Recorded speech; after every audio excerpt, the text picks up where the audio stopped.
ஓம் கணேசாய நமக. பணிவளர்ந்த வணக்கத்துடன் உங்கள் யோகா விஜய். வக்கிரச்சனியின் உக்கிரத்தாண்டவம். அதாவது பொதுவாக நல்ல கிரகங்கள், சுபக்கிரகங்கள் வக்கிரம் அடைந்தால் ஒரு வகை பலன் தரும். அதுவே அசுபக்கிரக வரிசைகளிலே வரக்கூடிய கிரகங்கள், அசுபக்கிரக வரிசையில் வரக்கூடியவர்கள் முதல்ல யார் யார் அப்படின்னு சொன்னால் செவ்வாய், சனி. இந்த ரெண்டு பேர் தான் அசுபக்கிரக வரிசையிலே வக்கிரமாகக்கூடிய தன்மையில் மாறுபாட்டை கொடுக்கக்கூடிய தன்மையுடையவர்கள். இதில் சனி என்பவர் அதிகபட்சம் யோகத்தையோ அல்லங்கில் துன்பத்தையோ கொடுக்க வல்லவர் ஆகின்றார். அதைத்தான் உக்கிரத்தாண்டவம் அப்படின்னு நான் குறிப்பிடுறேன். இவர் எப்போ வக்கிரம் அடைகிறார் அப்படின்னு சொன்னால், இந்த பராபவ வருஷம் ஆனி மாதம் 31 ஆங்கிலத்திற்கு 15/7/2026 புதன்கிழமை பிற்பகல் 3:12 அளவில் உத்திரட்டாதி நட்சத்திரம் 3ஆம் பாதத்தில் வக்கிரம் அடைகின்றார். இந்த வக்கிரம் என்பது அவர் தனது நிலையை இழந்து விட்ட ஒரு தருணம் அப்படின்னு எடுத்துக்கணும். தன்னிலை மறந்த கட்டம் அப்படின்னு சொல்லலாம். சில பேர் சொல்லுவாங்க இல்லையா, அவர் தண்ணி அடிச்சிட்டு இருக்காரியா, அவர் பேச்சை எதையும் நம்ப முடியாது அப்படிம்பாங்க. தண்ணி அடிச்சிருக்கிறாரு, அதனால் மனநிலை ஒரு நிலையில் இல்லை, அவர்கிட்ட போய் இப்போ எதையும் வாக்குறுதி வாங்குவது அவ்வளவு சிறப்பாகாதும்பாங்க. அதுபோல் இவர் சனி பகவான் ஸ்தம்பனம் என்ற நிலை, ஒரு கட்டத்தை விட்டு நகர்ந்து செல்லக்கூடாது. அந்த ஸ்தம்பனம் அப்படிங்கும்போது அந்த உக்கிரம் உண்டாகக்கூடிய காலகட்டம். இந்த தேதி ஆங்கிலத்திற்கு 15/7/2026 புதன்கிழமை பிற்பகல் 3:12 தொடங்கி கார்த்திகை மாதம் 14ஆம் தேதி, அதாவது ஆங்கிலத்திற்கு அந்த கணக்கை பார்க்கும்போது 30/11/2026 அதே பிற்பகல் 3:12 வரைக்கும். இது மொத்தத்தில் 139 நாட்கள். இந்த 139 நாட்களும் கும்பராசியில் பிறந்தவங்களுக்கு என்னென்ன பலாபலன்களை தரப்போகின்றார், சுடுமா அல்லங்கில் சுகமா அப்படிங்கிறத பார்க்கணும். கும்பராசிக்காரங்களுக்கு ஏற்கனவே லக்ன நாயகனாக விளங்கக்கூடியவராக இருந்த போதிலும் கூட, அவர் ஜென்மத்தில் இருந்து அடிக்கடி வக்கிரமானதுனால பலவிதமான மன உளைச்சல், மனச்சங்கடம், மன வியாகுலம், பல வகையில் துன்பத்தை சந்திக்க நேர்ந்தது. அது ஜென்மத்தில் இருக்கிறச்சே. இப்போ ஜென்மத்தை விட்டு கழிந்து 2ஆம் இடமாகிய மீனத்தில் போய் இருக்கிறார். ஜென்மத்தை விட்டு விலகி போயிட்டார். மீனத்தில் போய் இருப்பவர் கொஞ்சம் அப்பாடி மூச்சு விடக்கூடிய கட்டத்தில் இருந்துச்சு.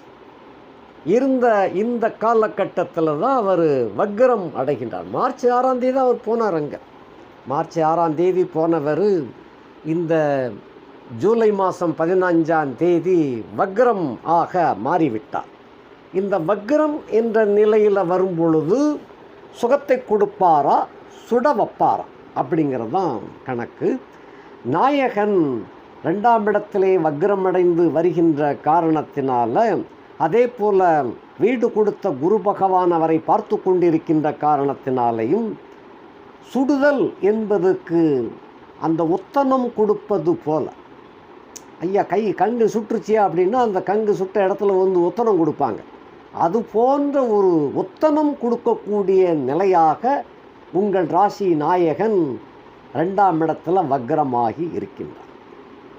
இந்த வக்கிர நிகழ்வு படிப்படியாக, அதாவது 15/7/2026 உத்திரட்டாதி நட்சத்திரம் 3இல் வக்கிரம் ஆகிறவர் 1/9/2026 உத்திரட்டாதி 2இல் வக்கிரமாகின்றார்.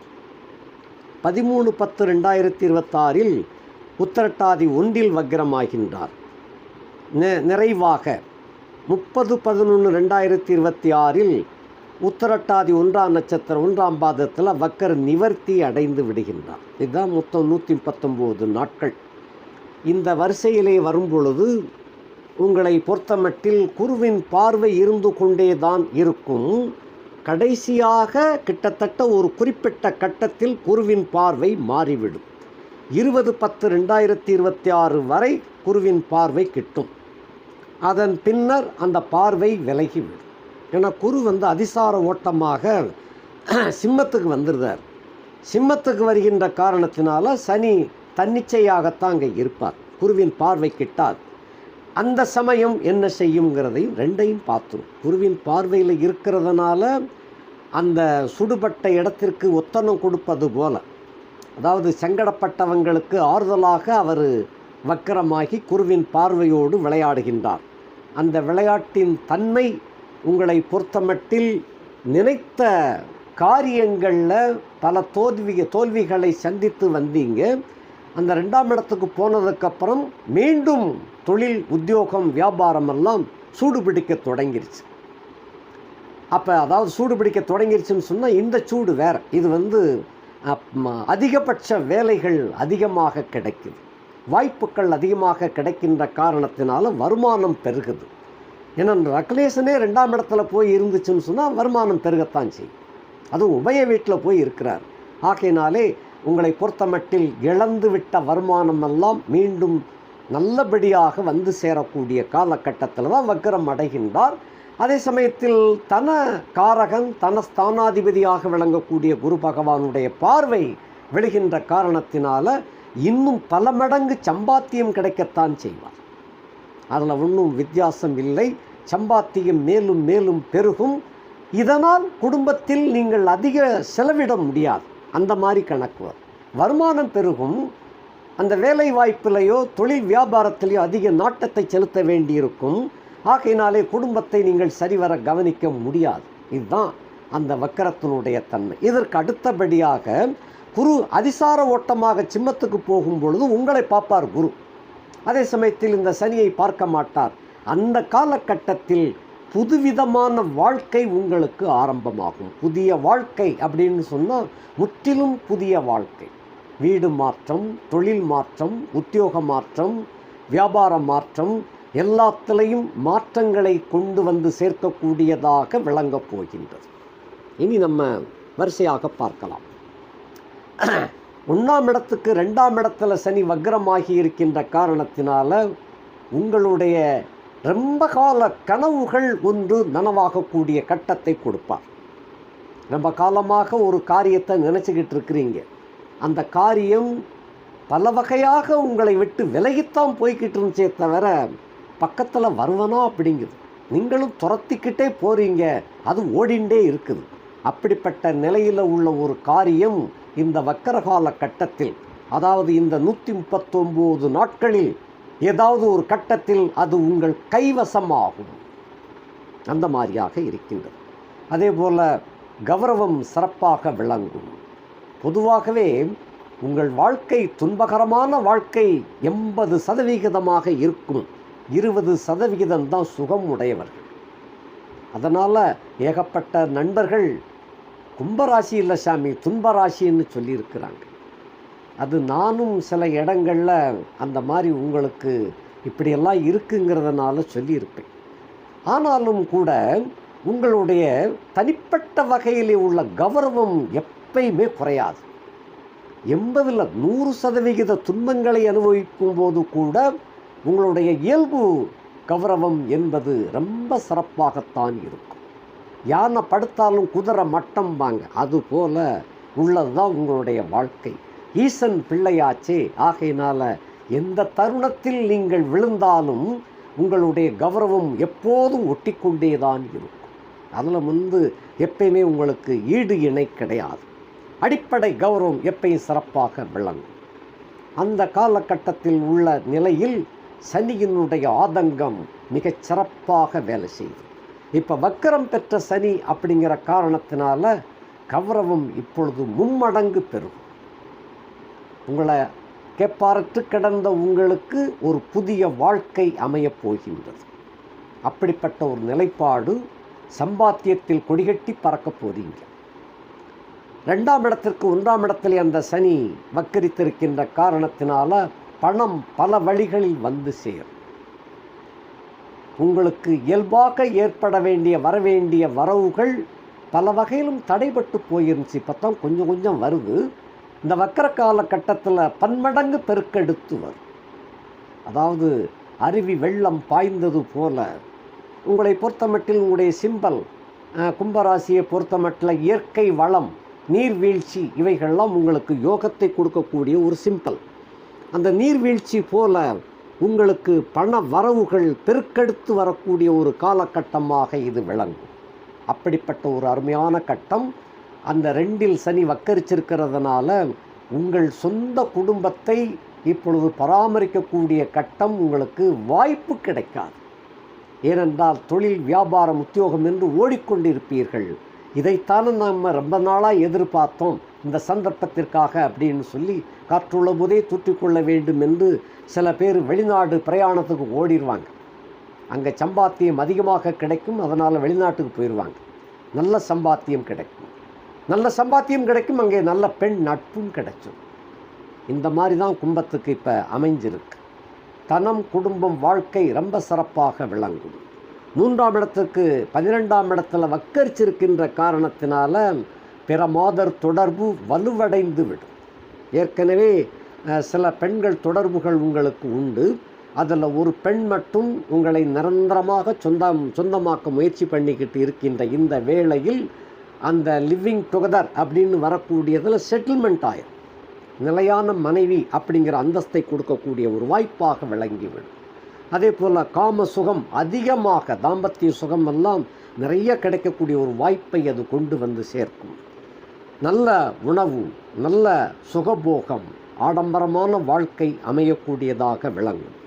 4ஆம் இடத்திற்கு 11ஆம் இடத்துல சனி வக்கரிச்சிருக்கின்ற காரணத்தினால நிலபுலன்கள் கைவசப்படுத்தப்படும். நீண்ட நாளைய கனவு, ஒரு காணி இடமாவது வேணும் அப்படின்னு ரொம்ப வருஷமாக நினச்சிக்கிட்டு இருந்திருப்பீங்க. அது இந்த கார்த்திகை மாதம் 14ஆம் தேதிக்குள்ளே கண்டிப்பாக உங்களுக்கு சொந்தமாக கிரயம் பண்ணக்கூடிய ஒரு வாய்ப்பு உண்டாகும். நல்ல வண்டி வாகன வசதிகளெல்லாம் கிடைக்கும். உங்களுடைய சுகம் எப்பயுமே தடையில்லாமல் கிடைக்கக்கூடிய யோகம். இந்த துன்ப ராசி என்பது இன்ப ராசியாக இந்த காலகட்டத்தில் மாறிவிடும். அதே போல் இன்னொரு விஷயமும் சொல்லணும். 4ஆம் இடத்துக்கு 11ஆம் இடத்துல வக்கரமாகின்ற காரணத்தினால பழைய காதலி ஒருத்தி, விடுபட்ட காதலி மீண்டும் தேடி வருவாள். அந்த வகையில் புதிய காதலியும் பழைய காதலியும் சந்திக்கக்கூடிய ஒரு காலகட்டமாக விளங்கும். இதெல்லாம் கொஞ்சம் சிக்கலை உண்டாக்கக்கூடிய காலகட்டம் என்பதை புரிந்து கொண்டு அதற்கு தகுந்தவாறு உங்களுடைய நடவடிக்கைகளை வைத்துக்கொள்வது நல்லது. சுகபோகம் மிகச் சிறப்பாக விளங்கும். 5ஆம் இடத்திற்கு 10ஆம் இடத்துல சனி வக்கரித்திருக்கின்ற காரணத்தினால குலதெய்வனுடைய அருள் பரிபூரணமாக கிடைக்கும். பிள்ளைகளுடைய வாழ்க்கை மேம்பாடு அடையும். ஏனென்றால் 10ஆம் இடத்துல வக்கரம் என்ற காரணத்தினால வேலை கிடைக்காமல் இருக்கின்ற உங்களுடைய பிள்ளைகளுக்கும் நல்ல சந்தர்ப்பம் கிடைக்க பெற்று நல்ல வேலையில் போய் உட்காருவாங்க. பிள்ளைகளுக்காக சுப செலவுகள் பண்ண வேண்டிய ஒரு நிலை உண்டாகும். உங்களுடைய அலைச்சல் திருச்சல்களுக்கு இடையே இந்த மாதிரி ஒரு நல்ல காரியம் அப்படிங்கிறதும் அந்த ஆட்டம் பாட்டத்தோடு இதையும் செய்ய வேண்டிய ஒரு கட்டாயம் உண்டாகும். இது நல்ல தன்மையாகவும் விளங்கும். சமுதாயத்திலே உங்களுக்கு அந்தஸ்து நிறைய கிடைக்கும்.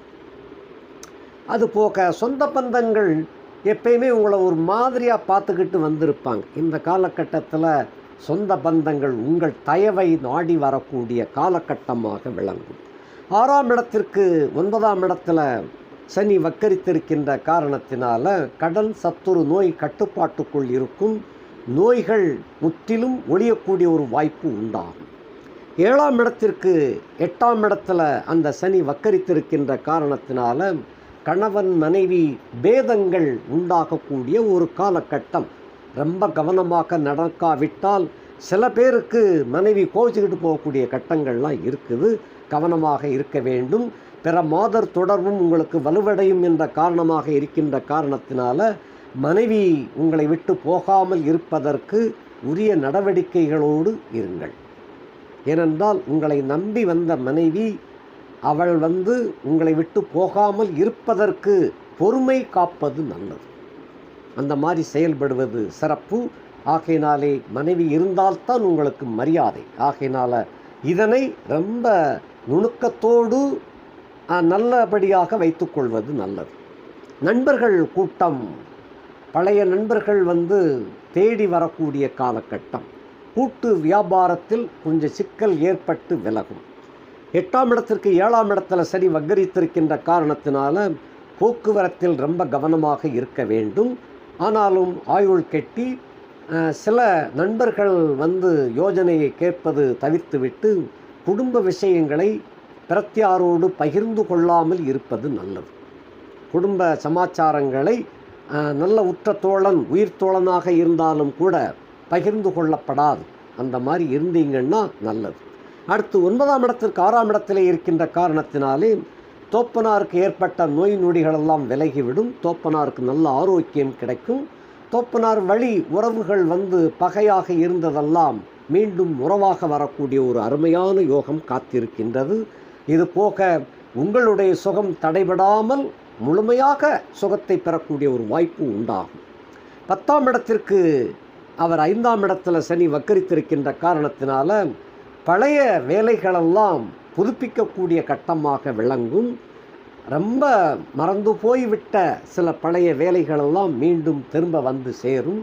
அதனுடைய ஒப்பந்தம் உங்களுக்கு கான்ட்ராக்டில் நிறைய கிடைக்க பெற்று அருமையாக சம்பாத்தியம் பண்ணக்கூடிய வாய்ப்புகள் கிடைக்கின்றது. பழையவை மீண்டும் புதுப்பிக்கத்தக்க வகையிலே வரும். விடுபட்ட கான்ட்ராக்டுகள், அந்த ஒப்பந்தங்கள், அதே போல் பழைய உத்தியோகத்தில் உள்ள பல அந்த வரவேண்டிய பணம், இவைகள்லாம் சேரக்கூடிய காலகட்டம். அடுத்தபடியாக வேலையில்லாமல் இருப்பவர்களுக்கு இந்த காலகட்டத்தில் நீண்ட தூரத்தில், பக்கத்தில் கிடையாது, ரொம்ப தொலைவில் வேலை கிடைக்கும். சில பேருக்கு வெளிநாட்டில் தான் வேலையே கிடைக்கும். அந்த மாதிரி அமையும். ஆக அதே சமயத்தில் சம்பளம் நல்ல சம்பளத்தில் அருமையான சம்பளமாக அமையும். தொழில் வியாபாரத்தில் இருந்து வந்த சிக்கல்கள், முடக்கங்களெல்லாம் விலகி நல்ல சம்பாத்தியத்தை கொண்டு சேர்க்கும். 11ஆம் இடத்துக்கு 4ஆம் இடத்திலே அந்த வக்ரம் ஏற்பட்டிருக்கின்ற காரணத்தினால வரும் லாபங்கள் உங்களுக்கு நிலபுலன்கள் வாங்கி போடக்கூடிய அளவிற்கு, பெரிய வண்டி வாகனங்கள் வாங்கக்கூடிய அளவிற்கு நல்ல வருமானத்தை கொண்டு சேர்க்கும். லாபங்கள் பெருகும். 12ஆம் இடத்திற்கு 3ஆம் இடத்திலே சனி வக்ரமாகி இருக்கின்ற காரணத்தினால அயன சயன போகபாக்கியம் தடையின்றி அனுபவிக்கக்கூடிய ஒரு வாய்ப்பு உண்டாகின்றது. குறிப்பாக மனைவியோடு சரச சல்லாபங்கள் ரொம்ப சிறப்பாக இருக்குது. அந்த சண்டை மட்டும் இடையில ஒன்று விலகும். கவனமாக இருந்து கொள்ளும். அது இருந்துக்கிட்டேன்னு சொன்னால் மற்றபடி எல்லாமே ரொம்ப சிறப்பாக இருக்குது. புதிய வருகை பெண்களெல்லாம் உங்களை நாடி வரக்கூடிய காலகட்டம். ஆகையினால் குடும்பத்தில் குழப்பம் உண்டாகாமல் பார்த்து கொள்வது நல்லது. இந்த காலகட்டத்தில் எதிர்மறையான சில எண்ணங்களை தவிர்த்து விட்டு நேர்மறையான எண்ணங்களோடு சில விஷயங்கள் ஈடுபட்டீர்களேயானால் அபமிரிதமான யோகம் சேரும். இடையில் சில பேருக்கு, கும்பராசியிலே பிறந்தவர்களுக்கு சில அந்த பழைய காதலி மனைவி சண்டை வரும், இல்லைன்னா பழைய காதலியோடு சண்டை வரும். அந்த மாதிரி இருக்குது. இந்த சண்டையின் முடிவில் அந்த ஒற்றுமை மேலோங்கும். அதாவது என்ன அப்படின்னு சொன்னால், அன்பு அதிகமாக இருக்கும் பட்சத்தில் தான் சண்டையே வரும். அன்பு அதிகரித்து ரொம்ப அதிகமாக போயிடும். அந்த உச்சபட்ச அன்பில் தான் சண்டையே வரும். அந்த சண்டை விடுபற்றக்கூடாது அப்படிங்கிறதுக்காக. ஆகையினால் மனைவியும் காதலியும் போட்டி போட்டு கொண்டு உங்களை அந்த அன்பு அரவணைப்பில் இருக்கின்ற காரணத்தினால ஒன்று பழைய காதலியோடு சண்டை வரும், அல்லங்கில் மனைவியோடு சண்டை வரும். ரெண்டையும் சரிசமமாக கொண்டு கோபத்தை குறைத்து கொண்டீர்களேயானால் வாழ்க்கை சொர்க்கமாக விளங்கும். நன்றி, வணக்கம்.